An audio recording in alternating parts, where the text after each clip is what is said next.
Bonjour à tous, alors aujourd'hui, on va répondre à une question très intéressante, et on va démontrer évidemment ce qu'on va affirmer, c'est combien y a-t-il de carrés dans un quadrillage de n cases sur n cases? Eh bien, la réponse, je vais vous la donner tout de suite. Le nombre, c'est n fois n plus 1 fois 2n plus 1 sur 6. D'accord? Je vais appeler ce nombre grand N.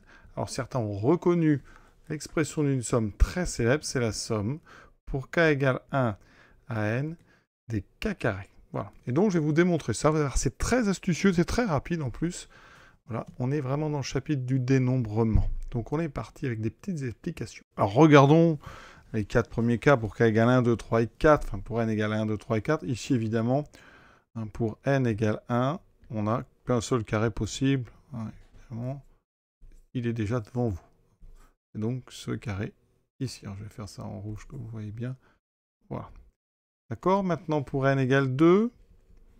Alors, en fait, l'idée, c'est là de prendre les carrés de taille 1, les carrés de côté 2. Donc, des carrés de côté 1, vous en avez 4.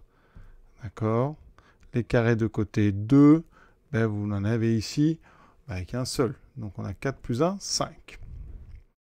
Donc, effectivement, vous voyez, on a bien ici 1 plus 2 carrés. Maintenant, quand n égale à 3,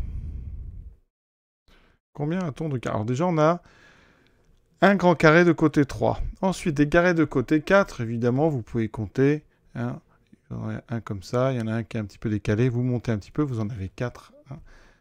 Et ensuite, des carrés de côté 1, vous en avez 9. Donc, vous voyez qu'à chaque fois, c'est une somme de carrés. Alors, évidemment, ceci n'est pas une preuve. Donc, il va falloir trouver une façon de justifier qu'à chaque fois, on a ici, en fait, la somme des carrés.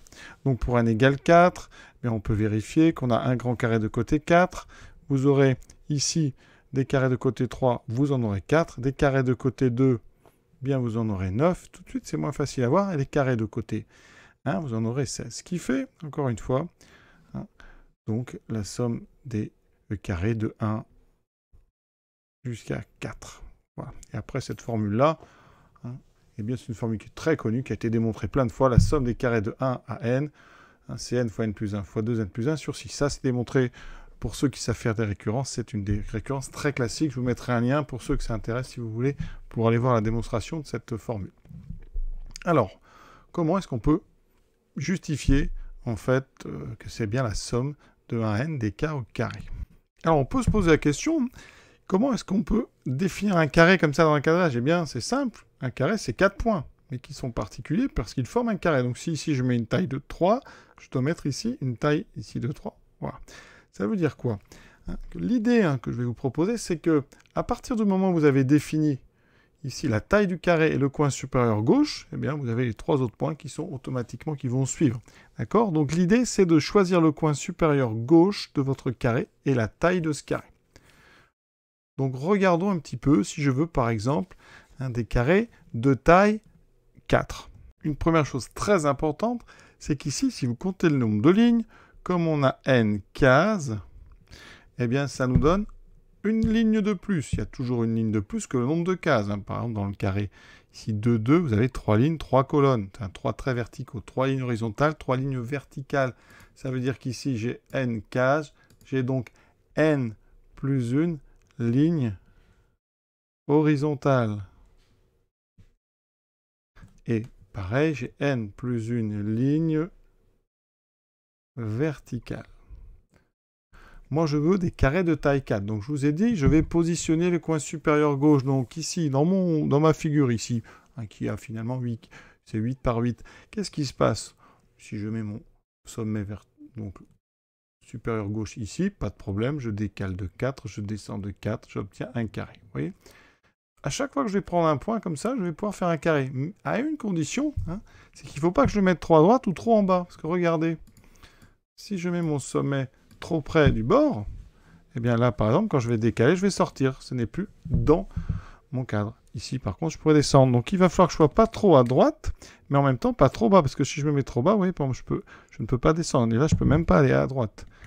Si je me mets ici, je ne peux pas descendre. Je peux quand même aller à droite, mais je ne pourrais pas descendre. Donc, la condition, eh bien, c'est de pouvoir décaler de 4 vers la droite et de 4 vers le bas. Ce qui veut dire que votre coin supérieur gauche, il va falloir le mettre ici, donc sur les n plus 1 moins 4, c'est-à-dire sur le n moins 3, donc première ligne, donc on a n moins 3 choix, et ici il faut le mettre pareil sur le n plus 1 moins 4 sur n moins 3, premier trait verticaux. Donc ça veut dire que, eh bien, votre coin supérieur gauche, il va se trouver ici, donc sur une des n-3 première ligne verticale et sur une des n-3 première ligne horizontale. Donc en termes de choix, c'est un produit cartésien. On a n-3 fois n-3 choix pour le coin supérieur gauche ici. D'accord? Ça veut dire que vous avez bien compris qu'une fois que je l'ai posé, eh bien, mon carré, je n'ai plus qu'à décaler de 4. J'ai prévu la place. Je décale de 4 et ensuite pareil. Et comme on a pris le point dans une zone où on est sûr de pouvoir décaler vers la droite et vers le bas, on a donc n-3 au carré, choix. Ça veut dire qu'ici, quand donc carré de taille 4, on a n, donc plus 1 moins 4 au carré, choix. Donc si vous avez compris ce raisonnement, quand on veut un carré de taille k, avec k un entier, donc on voit une taille entre 1 et n.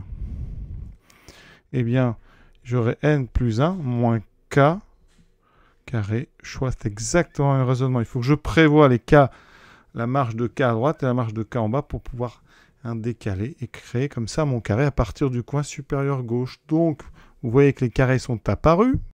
Donc, on a dit or k varie donc de 1 à n avec n plus 1 moins k carré choix pour chaque valeur de k. Donc le nombre total de carrés, ça va être la somme. Donc ce symbole de k égale 1 à n des n plus 1 moins k au carré. Alors on va les écrire. On va écrire ce qu'on appelle en extension. Je vais enlever ce fameux symbole somme.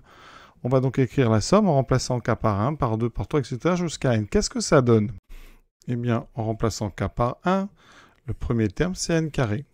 Ensuite, je remplace k par 2, j'aurai n plus 1 moins 2, mais n plus 1 moins 2, ça fait n moins 1. Et vous voyez qu'ici, on a n moins 1, on aura ensuite n moins 2, etc.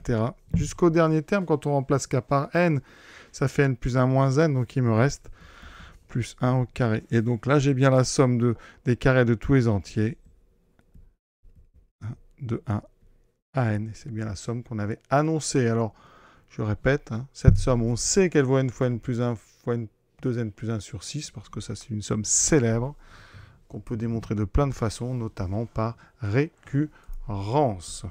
Exemple avec 5 cases, eh bien, j'aurai 1 plus 4 plus 9 plus 16 plus 25. D'accord? Alors, je calcule, ça fait combien? Donc, 16 et 4, 20, 30, ça fait 55.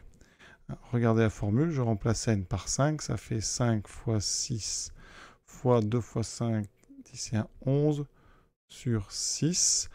Alors le 6 se simplifie, il me reste 5 fois 11, 55. Voilà. Pas une preuve que les deux sont égales, mais vous voyez que ça marche bien. Voilà, on va s'arrêter là pour cet exercice très intéressant de dénombrement. Oui, il s'agit vraiment de comprendre comment on peut définir les carrés sur le graphique.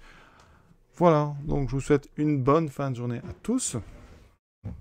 Et donc pour ceux qui aiment les énigmes, je vous invite à réfléchir à une énigme un petit peu similaire. Combien y a-t-il de triangles non aplatis dans un quadrillage de n cases sur n cases? Voilà, à bientôt.